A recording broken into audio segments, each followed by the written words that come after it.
Homeless Film Festivala da begirada aldatzeko erramentarik onena.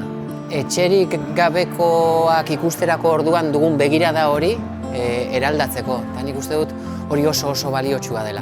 10 urte bete ditu Homeless Film Festivalek eta homelessaren zinemaldi honen arrakasta besterik ez du erakusten. ¿Qué será de mi familia?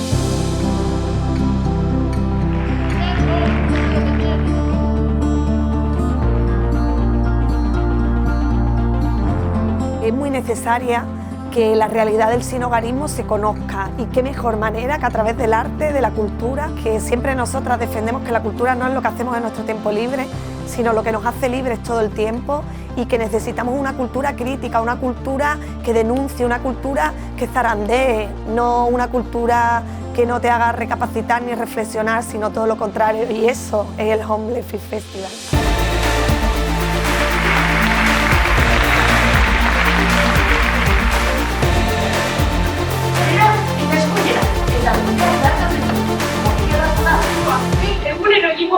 Ikusita ze gai tratatzen dien festival honetan, bai, zinetik, guk antzerkitik ze aportazio egin aldugun baita bazterkeria hori jasatzen dauen pertsona baten historia kontatzen edo lan. Eta egiz esan sorpresa politxe, hemen egotie.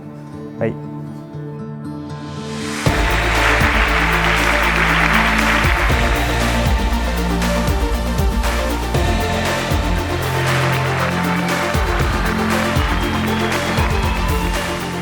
They have a festival and we have to support them in their condition. They're not here because they want to be here.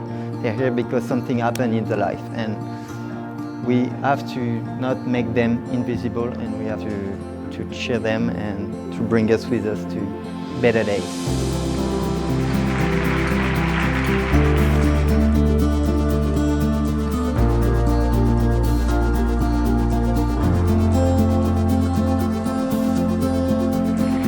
Este tipo de festival es una manera de concientizar a la gente para que se dan cuenta que lo que están viendo en la calle es que no tienen otra oportunidad, pero son personas como nosotros. Nos va a ayudar un poco a sacar nuestro espíritu solidario.